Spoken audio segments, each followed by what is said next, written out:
ప్రభుకి మహిమ కలుగునుగాక. మన ప్రభువును ప్రియరక్షకుడైన యేసుక్రీస్తు శ్రేష్టమైన నామములో మీ అందరికీ శుభాభివందనాలు. హ్యాపీ క్రిస్మస్ అండి. మీ అందరికీ క్రిస్మస్ శుభాకాంక్షలు తెలియజేస్తున్నాను. వాక్య ధ్యానంలో మరి శుభవేళ ఈ క్రిస్మస్ సంబరాలు ఆరాధనలు ఉంటున్న బిడ్డలందరికీ ఒక ప్రత్యేకమైన క్రిస్మస్ సందేశాన్ని అందించడానికి ప్రభు నన్ను ప్రేరేపించాడు. వాక్య ధ్యానంలో దయగల స్వామి మీకు స్తోత్రాలు ప్రభా. ఈ శుభవేళ వాక్యాన్ని వింటున్న బిడ్డలు మీరు జ్ఞాపకం చేసుకొని ప్రభా, ఈ క్రిస్మస్ సంబరాల్లో క్రిస్మస్ సీజన్లో ఉంటుండగా బిడ్డలందరినీ ఎత్తి పట్టుకొని వారి సంతోషాన్ని పరిపూర్ణంగా చేయమని ప్రార్థిస్తున్నాం. నిజమైన క్రిస్మస్ను ఆరాధించుకునే ధన్యత మీరు దయచేయండి ప్రభా. క్రిస్మస్లో మీరు ఉండండి నాయన. నిజమైన పండుగ ఆచరించుకునే మరొకసారి కృపను బిడ్డలకి దయచేసి మీ నామానికి మహిమ తెచ్చుకొని వాక్యం వింటుండగా లోతైన మర్మముల చేత ప్రభా కుటుంబాలని సంఘాలు మీరు బలపరిచి మీ నామానికి మహిమ తెచ్చుకోమని యేసు నామములో ప్రార్థిస్తున్నాము తండ్రి, ఆమేన్. మొదటి అధ్యాయం 21వ వచనాన్ని మనం ధ్యానం చేస్తుంటే ఆ ధ్యానంలో మనకు కనబడుతున్న ప్రాముఖ్యమైన సంగతి ఏంటంటే యేసుక్రీస్తు ఈ లోకానికి వచ్చాడు. వారి పాపముల నుండి ఆయన రక్షించును అనే మాటను మనం చదువుతున్నాం. యేసు ఈ లోకానికి ఎందుకు వచ్చాడంటే సర్వ మానవాల్ని రక్షించడానికి యేసుక్రీస్తు వారి లోకానికి వచ్చారు. ఆ విషయం ప్రవక్తల ద్వారా ముందుగానే ప్రవచింపబడిన లేఖనాలు మనం చదువుతున్నాం. అయితే ఈ మత్తయి సువార్తలో యేసు పుట్టిన పిమ్మట అక్కడ మనం చదువుతున్న భాగాన్ని గమనిస్తే కనుక ఆయన లోకానికి ఎందుకు వచ్చాడు, ఎలా వచ్చాడు, ఏ కారణం చేత వచ్చాడు అనే విషయాన్ని మనం ధ్యానం చేస్తే ఆయన మనుష్య కుమారునిగా ఈ లోకానికి వచ్చాడు. ఎవరి కొరకు వచ్చాడంటే సర్వ మానవుల పాపం నిమిత్తం ఆయన ఈ భూలోకానికి వచ్చాడు. అసలు ఎందుకు వచ్చాడు అంటే మానవుల కొరకు పాపం నుండి విడిపించడానికి వచ్చాడు. ఆయన వచ్చిన ఉద్దేశం ఏంటంటే ఆయన ఎందుకు పుట్టాడండి? ఆయన ఎందుకు పుట్టాడంటే చావనీకే ఆయన పుట్టాడు. చనిపోవడానికి పుట్టిన ఏకైక పరిపూర్ణమైన వ్యక్తి యేసుక్రీస్తు వారు. అంటే పుట్టిన ప్రతి మనిషి కూడా బ్రతకాలనుకుంటాడు, ఇంకా ఆయుష్ కావాలనుకుంటాడు. అది దేవుని దగ్గర అడుగుతూనే ఉంటాడు. అయితే యేసయ్య వచ్చిన కారణం మీరు చూడండి, ఆయన పుట్టిందే చావనికి. సర్వ మానవుల పాపం నిమిత్తం యేసుక్రీస్తు వారి లోకానికి వచ్చారు. ఆయన చూడండి, ఆయన ఎవరంటే పాపముల నుండి రక్షించడానికి ఒక రక్షకుడు వచ్చాడు. అంటే మనుషుల దేహానికి కాదండి, ఆత్మకు రక్షణ, ఆత్మని కాపాడడానికి యేసుక్రీస్తు లోకమునకు ఆయన మనుష్య కుమారునిగా వచ్చాడు. ఆత్మకు కాపుదల కావాలి, ఆత్మ రక్షింపబడాలి. శరీరము మట్టికి వెళ్ళిపోతుంది, మట్టి నుండి తీయబడింది కాబట్టి మట్టికి వెళ్ళిపోతుంది. కానీ ఆత్మకు రక్షణ కావాలని యేసుక్రీస్తు లోకానికి వచ్చాడు. చనిపోయిన తర్వాత మనిషి ఆ ఆత్మ అనేది నరకానికో లేకపోతే పరలోకానికి వెళ్ళిపోతుంది.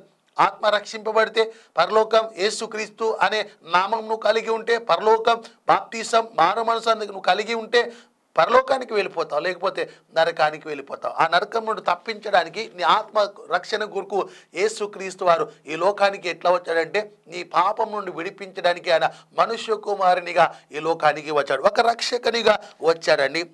ప్రపంచ దేశాల్లో అత్యధికంగా యేసుని ఆరాధించేవారు ఉన్నారు. యేసు ఎవరు తెలుసుకోవాలి. యేసు ఎవరు తెలుసుకుంటే నీ జీవితం ధన్యమవుతుంది. కోట్ల మంది యేసుక్రీస్తు ఎవరో అన్వేషిస్తున్నారు. కోట్ల మంది యేసుక్రీస్తుని నమ్మి బాప్తిసం పొందుకున్నారు. ఇంకా ఆయన నీ పాప నిమిత్తం, నీ జన్మ పాపం, కర్మ పాపం నిమిత్తం యేసుక్రీస్తు వారి లోకానికి వచ్చారు. నీ కొరకు త్యాగం చేసి నిన్ను రక్షించడానికి ఆయన బలి అర్పణగా అర్పించబడ్డాడండి. నీ కొరకు రక్తం చిందించి ప్రాణం పెట్టిన ఏకైక దేవుడు ఆయన యేసుక్రీస్తు వారు.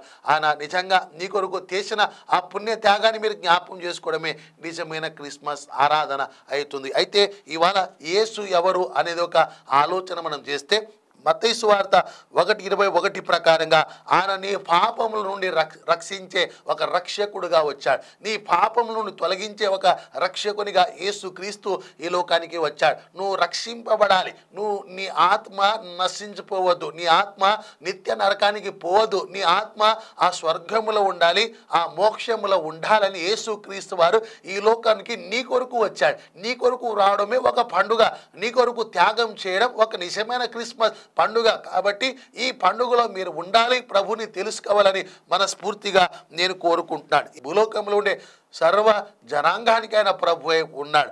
యేసుక్రీస్తు ఎవరు అనేది ఇంకా మీరు ప్రశ్నించుకుంటే యోహాను సువార్త 20వ అధ్యాయం 28వ వచనం ప్రకారంగా తోమా మనకు కనిపిస్తాడు. యేసు శిష్యులో ఒక తోమా. ఆయన తిరిగి లేచినప్పుడు శిష్యులకు ప్రత్యక్షమైనప్పుడు ఈ తోమా ప్రభుని చూడలేదు. తోమా అంటాడు, నీ గాయాలో ఏలు పెట్టి నేను చూస్తే తప్ప నేను నమ్మనన్నాడు.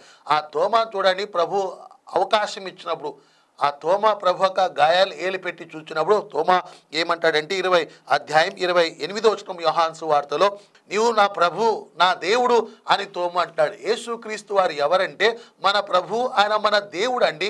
అందుకే ప్రభువును మనం ఆరాధించాలి. సంగమ ఇంకా మీకు కొంచెం లోతుగా ఆలోచన చేస్తే ఈ యేసు ఎవరంటే, ఆ యేసు ఎవరంటే నీకు వెలుగిచ్చే దేవుడు ఆయన. యెషయా గ్రంథం 9వ అధ్యాయం 2వ వచనం కనుక మనం చదివితే, చీకట్లో నడుచు జనులంట గొప్ప వెలుగు చూచుచున్నారు.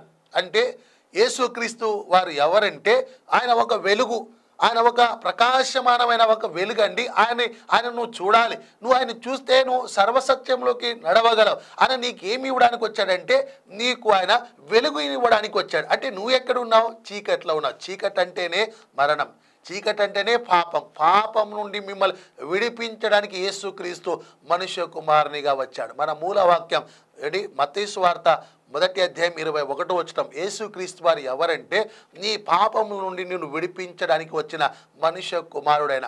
పాపము అంటే చీకటి. అందుకే యెషయా గ్రంథం 9వ అధ్యాయం 2వ వచనం ప్రకారంగా చీకట్లో నడిచే మనం, చీకట్లో ఉండే నీవంట ఇప్పుడు నువ్వు ఏం చూస్తున్నావు అంటే ఇక్కడ రాస్తాడు, చీకట్లో నడుచు జనులు గొప్ప వెలుగు చూచుచున్నారు. అంటే ఈ క్రిస్మస్ ఆరాధనలో, ఈ క్రిస్మస్ సంబరాల్లో నువ్వు క్రీస్తు ఒక వెలుగు చూడాలి. అది నిజమైన క్రిస్మస్ అయితే.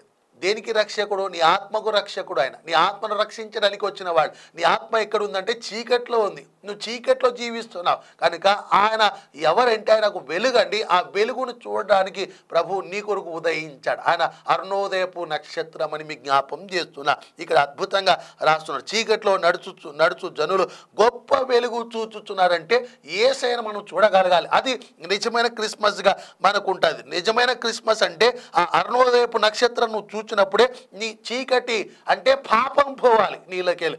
పాపం పోతే నువ్వు ఖచ్చితంగా ప్రభుని చూడగలుగుతావు. ఆ ప్రభుని చూడాలంటే నీలో ఆ వెలుగు ప్రకాశమానంగా ఉంటుంది. యెషయా గ్రంథం 8వ అధ్యాయం చూడండి, 22వ వచనంలో ఏం రాస్తున్నాడంటే, భూమి తట్టు తేరి చూడగా బాధలను అంధకారం అంటే చీకట్లో ఉన్న వాళ్ళు ఇప్పుడు ఏం చేయాలంటే ఆ వెలుగుని మీరు చూడగలగాలి. అది నిజమైన క్రిస్మస్. మీరు ప్రభు ఒక వెలుగు చూస్తే నిజమైన క్రిస్మస్ను మీరు ఆరాధించగలుగుతారు. చూడండి, బైబిల్ గ్రంథంలో ఆదాం మొదలుకొని చీకటి మొదలైంది. అంటే పాపం అంటే చీకటి. ఆదాం మొదలుకొని మొదలైతే ఇప్పటి వరకు చీకటి ఏలుతూనే ఉంది. ఆ చీకటికి ముగింపు పలకడానికి యేసుక్రీస్తు వారి లోకానికి వచ్చారు. చీకటి అంటే పాపలను రక్షించడానికి యేసుక్రీస్తు వారు మనుష్య కుమారునిగా లోకానికి ఉదయించాడు. బైబిల్ గ్రంథంలోని ఎఫెసీయులకు రాసిన పత్రిక 5వ అధ్యాయం 8వ వచనం ప్రకారంగా, పూర్వం మీరు చీకట్లో ఉంటిరి అని పౌలు గారు ఎఫెసీ సంఘానికి రాస్తున్నాడు. ఇప్పుడు మనము వెలుగులో ఉన్నాం. అంటే నమ్మి బాప్తిసం పొందిన మనము, మానవ మనసు పొందిన మనము, పాపం నుండి విడిపింపబడిన మనము ఇప్పుడు మనం వెలుగులో ఉన్నాం. ఆ వెలుగుని మీరు చూడాలి. ఆ వెలుగును చూస్తే నిజమైన క్రిస్మస్ పండుగ అవుతుంది. ఆ వెలుగును చూస్తే ఆ కృప దేవుడు నేత్రములు మీకు అనుగ్రహించునుగాక. సంగమా, ఈ చీకటి అంటే పాపం. ఈ పాపం ఏడికెళ్ళి మొదలైందంటే ఆదాం మొదలుకొని ప్రారంభమైంది. ఆయన ఉదయించడం ద్వారా ఈ చీకటి ఏమైందంటే ఇప్పుడు వెలుగుకరంగా మారిపోయింది. చూడండి, ద్వితీయోపదేశ కాండంలో 29వ వచనంలో, ద్వితీయోపదేశ కాండం 28వ అధ్యాయం, గుడ్డివాడు చీకట్లో ఎలాగైతే తడులాడతాడో ఆ రీతిగా ఒకప్పుడు ఉన్నావు. అదే అధ్యాయం 28వ అధ్యాయం 15వ వచనం ప్రకారం మీరు చదివితే కనుక, ఆయన మాట వినని ఎడల అంటే ధర్మశాస్త్రం పాటించకపోతే, ఆయన మాట వినకపోతే నువ్వు చీకట్లోనే ఉండిపోతావు. నువ్వు చీకటికి వెళ్ళి బయటికి రావాలంటే నీ లోపల వాక్యం ఉండాలి. అంటే యేసు నువ్వు కలిగి ఉండాలి. యేసు మాటలు నువ్వు కలిగి ఉండాలి. అప్పుడే నీ లోపల ఒక వెలుగు ప్రకాశిస్తుంది. అదే అరుణోదయపు. యెషయా గ్రంథం 50వ అధ్యాయం 10వ వచనంలో, మీరు యెహోవాకు భయపడుడి, ఆయన సేవకులకు భయపడు. కారణం ఏంటంటే దేవునికి భయపడేవారు, ఆయన సేవకులకు భయపడేవారి కంట వెలుగు కలుగుతుంది. పాయింట్ 1, నీలో వెలుగు ఉదయించాలంటే, నువ్వు వెలుగును చూడాలంటే, సియోన్లో ప్రకాశిస్తున్న ఆ దేవుడు నీలో ఉదయించాలంటే నువ్వు దేవుని మాట వినాలి, దేవుని సేవకుల ప్రవక్తల మాట వినాలి, అప్పుడు నీకు వెలుగు ప్రకాశిస్తుందని అనే విషయం ఇక్కడ రాస్తున్నాడు. వెలుగు లేకపోతే నీ జీవితం ఏమవుతుంది? చీకటి అవుతుంది. చీకటి అంటే పాపం. నువ్వు పాపంలో చనిపోవడం దేవునికి ఇష్టం లేదు. అందుకే ఆయన మనుష్య కుమారునిగా ఈ లోకమునికి వచ్చాడు. ఎట్లా వచ్చాడంటే పాపులను రక్షించడానికి వచ్చాడు. మత్తయి సువార్త 1:21 ప్రకారం నిన్ను రక్షించడానికి యేసుక్రీస్తు లోకానికి వచ్చాడు. సంగమ, వెలుగు కనపడాలి, వెలుగు ఉండాలి. నువ్వు వెలుగును చూడగలిగితే నిజమైన క్రిస్మస్ పండుగ అవుతుంది. ప్రభు అట్టి కృప మీకు అనుగ్రహించునుగాక. ప్రార్థన. దయగల స్వామి, మీకు స్తోత్రాలు ప్రభా. నీ నిత్యమైన వెలుగు బిడ్డలు చూచే నేత్రములు బిడ్డకు దయచేయమని ప్రార్థిస్తున్నాం. ఈ శుభవేళ ప్రభా, క్రిస్మస్ ఆరాధనలు అయినా ఉంటున్న బిడ్డలందరినీ క్రిస్మస్ సంబరాలు, క్రిస్మస్ వాతావరణంలో బిడ్డలు ఉంటుండగా వారందరి జీవితాలు మీరు ఉదయించి జ్ఞానోదయం కలగజేసి మీ నామానికి మహిమ తెచ్చుకోమని యేసు నామములో ప్రార్థిస్తున్నాం తండ్రి. ఆమేన్.